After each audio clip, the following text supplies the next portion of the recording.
Let's speak about godly character, and then we speak about the words or the first to the third commandment. How blessed are those who are persecuted because they pursue righteousness, for the kingdom of heaven is theirs.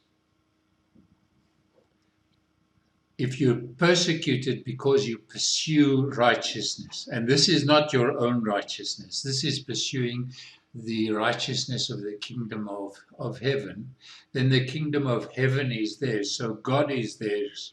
God is their possession if they are persecuted because they pursue righteousness. How blessed you are when people insult you and persecute you and tell all kinds of vicious lies about you because you follow me. Rejoice, be glad, because your reward in heaven is great. They persecuted the prophets before you in the same way. Those who insult us and persecute us must be doing it because of God and not because of us. And this is an incredibly, incredibly important thing, that we must never, ever, ever, ever be persecuted for ourselves, because then the kingdom of heaven explicitly is not ours. And when we are persecuted for our interpretation of Scripture, we're actually being persecuted for Satan and not for him. But then just notice that Yeshua uses the prophets before you in the same way. Now, the prophets, their main attribute is that they knew what Scripture said. They looked at the situation in front of them, they interpreted it, and they could rather accurately say what was going to happen in future. But all of this had to take place under control of the Spirit. There is a second facet to prophecy, and that is prophecy can also be mystical in origin. And that means that God gives that prophecy, but he will give it to those who dedicate themselves to him in righteousness. And then people will prosecute those prophets in the same way. Of the false prophets, it is said that they actually do not experience that much persecution at all. As you can see that in the case of Ahab, he was rather agitated with the prophet when he came and did not really want to hear what he had to say. So the prophets who are not prophesying what God has told them to do are prophesying in their own, and they are using God's name vainly because they are saying what he is not saying. And it is very appropriate that there should be a statement that comes from time to time that says, "Thus saith not the Lord." You are not to use lightly the name of Yudevave your Elohim, because Yudevave will not leave unpunished someone who uses his name lightly. So using his name lightly starts off with false prophecy, but it is also seen when false interpretation of the scriptures take place and when people speak things that God has not said to them. And from the prophets, just what I'm saying to you, you actually know that Isaiah had quite a bit to say about prophets who said things that were not the truth. Now, the next thing that Yeshua said, and remember that what he has now said follows this line of having followed the first 3 commandments of the law. Then he says, you are the salt of the land, but if salt becomes tasteless, how can it become salty again? It is no longer good for anything except being thrown out for the people to trample on. You are the light for the world. A town built on a hill cannot be hidden. Likewise, when people light a lamp, they don't cover it with a bowl, but put it on a lampstand so that it shines for everyone in the house. In the same way, let your light shine before the people, so that they may see the good things you do and praise your Father in heaven. Now, here is something that Yeshua says that alludes to a very, very specific Jewish thing.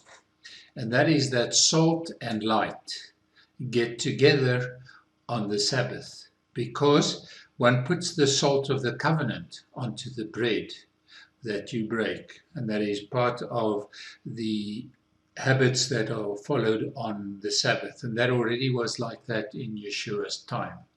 And a light that is lit, if we have to be a light, the lights that are lit on the Sabbath are the most important lights that are lit in Judaism in its totality, because these lights, even in Yeshua's day, were lit on the Sabbath, so that it could shine in the house for everyone. So he says, you must shine in the same way with your light before the people, so that they may see the good things you do and praise your Father in heaven. It's obvious what this light is. This light is that we then have and that we're endowed with as a result of our being endowed with the scriptures, the interpretations of the scriptures, and the practical effect that scriptures have on us, keeping our focus on the light, who is Yeshua. And the salt of the land, because if salt becomes tasteless, salt has two main functions. The first is that it preserves and it gives taste. All of us know this, but we also, what can it mean when salt becomes tasteless? And tasteless salt is a rabbinic phrase. It means rust. So when salt lands on metal, it causes rust. And all of us know that that can never become salty again, and that it is good for only one thing, and that is to be thrown out, because salt can also corrode. So salt can preserve, but salt can also corrode. And when we start corroding, we are to be thrown out. So we are to give taste. In bringing the gospel to people, we are to bring taste to the gospel, and we are not to corrode. We are also to preserve and not to destroy.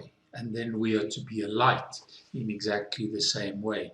But this is expressed more effectively in the whole issue of salt and light.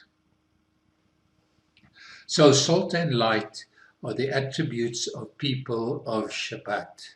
And these things then come together to say, remember the day Shabbat, to set it apart for Elohim.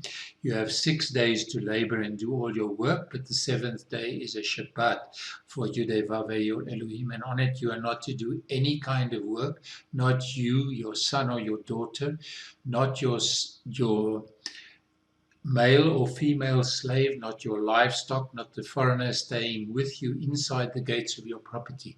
For in 6 days Yudevave made heaven and earth, the sea and everything in them, but on the 7th day he rested. This is why Yudevave blessed that day Shabbat and separated it for himself. So God himself still is in this rest, because he is resting of his creation. One of the last texts in, I'm not sure, Genesis 1 or 2, where in its original Hebrew actually can also be interpreted to say that he rested and he left the creation to continue itself. So this continuation of the creation actually means that everything that he had created, he rested from. But everything that developed thereafter actually developed in terms of this rest. So when man broke this rest by falling in sin, he also started exploiting nature instead of taking care of nature. And exploiting nature, he then actually put nature in a position where it was set up for decay. Now, looking at these 6 days to labor, obviously there are the 6 days for man. 6 is the number of man, 6 is the day on which man was created, and the 7th day is a day of rest. And of this, in Hebrews 3 and 4 is written that today, if you hear this voice, do not harden your heart, but enter the rest. As God has entered his rest, and I'm now paraphrasing and shortening incredibly, we should also rest. And then it says that as God rests from his work, we should also rest from our work. Now, if we are to rest from our work, nothing is going to happen and everything will fall apart. But obviously, what this is saying is that when you do what Yeshua did, because Yeshua did nothing that he did not see the Father do, he only did what the Father does. Therefore, he does the works that the Father prepared for him. And when we are in our rest or in our Sabbath, we will do the works that he has prepared for us. And this, the do all your work, is all of your income generating work, is what the Hebrew definition of that is. And that actually means that when we do this work that he has prepared for us, then we are in the Sabbath and not in any other way, shape or form.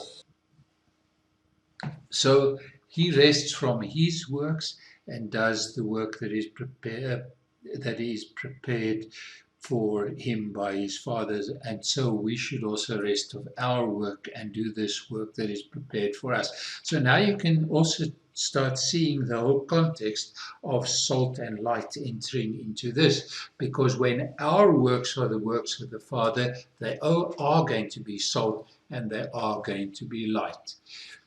The next issue that I want to address is the whole issue of the Sabbath and what Yeshua made of the Sabbath. Because Yeshua's attitude to the Sabbath is very special, and he certainly did things differently. He rested of his own work, and he did the work that his Father had prepared for him, and that work was doing good and healing and showing grace, showing mercy, showing compassion to everyone around him. Everything in my mind goes back to where we started. Verse 3, blessed is he who is poor in spirit. And I'm realizing, that simple verse has been discussed and explained by so many people in so many different ways. But what seems very clear to me after tonight is poor means you don't own something. You don't have something of your own. You're actually dependent on the mercy or grace or compassion, compassion, thank you, of others so that you may survive. That's the implication of poor. And spirit, if you take that verse as where the discussion started tonight, if I'm filled with the spirit of greed, then there's a lot of those things that follow after this deed that I just won't be able to do. If I'm filled with an evil spirit, the same. If I'm filled with the spirit of self-righteousness or pride, or any spirit that is not our spirit, not the Ruach, then nothing of what follows after verse 3 is possible. Can't be done. So the poor in spirit, I understand after tonight, actually means spiritually I'm a vacuum. I'm like a void. I'm waiting to suck up the spirit that will take me to the kingdom of heaven. That's what the verse says. Yes. As those of poor of spirit, because theirs will be the kingdom of heaven. So you can hear I'm very excited because I've not seen it like this before, and it simply means, I think, focus your whole being on emptying yourself out to be filled by the Ruach, the Spirit, the Holy Spirit of the second part. And do not make an opportunity for any other thought or evil spirit. Okay? Let's do a quick rundown of all the blessed are you statements, and then enter with the salt and the light. Okay? Blessed are you if you are poor in spirit. Blessed are you if you're bankrupt inside. This does not mean that you have to be bankrupt as far as possession is concerned. Blessed are you if you are bankrupt inside, because you will know that you need another spirit. If you have this spirit in you, you will mourn for your sin. If you are bankrupt to yourself and you mourn for your sin, you will hunger and thirst after righteousness. If you are bankrupt to yourself and you mourn for your sin and you are seeking after righteousness, then you will display grace. If you are humble and if you are mourning for your sin, and if you are meek and not defending yourself, and you are hungering and thirsting after righteousness, and you are displaying grace to others, then you will be pure in heart, because it's not possible for to be anything else. And then we do that same rundown again, and we say, and those people will be peacemakers. And then we go ahead and we say that those people will be persecuted for him. And that persecution for him means that they will be expressing his opinion, because you cannot express his opinion if you are not empty of self, and if you don't know your sin, and if you're not hungering and thirsting after righteousness, and if you are not in a position where you are um, where you are displaying grace, and you're not in a position where you are pure of heart, and you're not in a position of being a peacemaker, and you are not in a position where you are doing anything else than expressing his words, then you will be keeping the Sabbath, because you will then be salt and light. Because see what this is saying about the Sabbath. This is saying that you will be salt and light. The Sabbath, you will be the Sabbath to other people.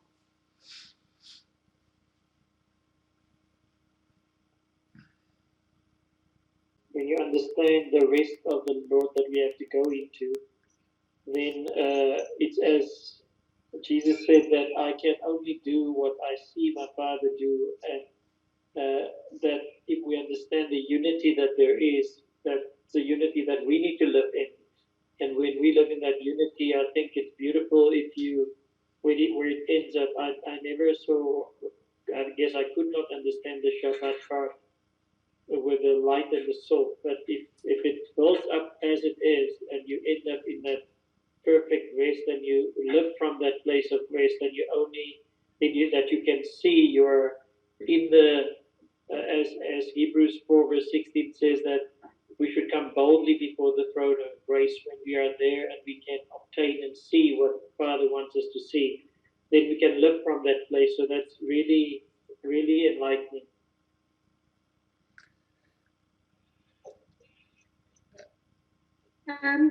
I'm thinking deeply about the fact that Jesus did works of healing on the Sabbath. Yes. And of course, he challenged all the Pharisees' notions about what it means to keep the Sabbath. But I've always seen it rather as he calls us in a pit, that if your calf falls into a pit, you will take it out on the Sabbath, because it's an absolute necessity. And therefore he saved children of the covenant by restoring their health to them on the Sabbath, because they were in the pit. But actually, you seem to be saying more than that, that there are works that are done on the Sabbath, because, well, I'm not quite sure if I understand why, but that Jesus was performing the works prepared for him on the Sabbath, and that was somehow Sabbath keeping. It was because Sabbath it was keeping. liberating people.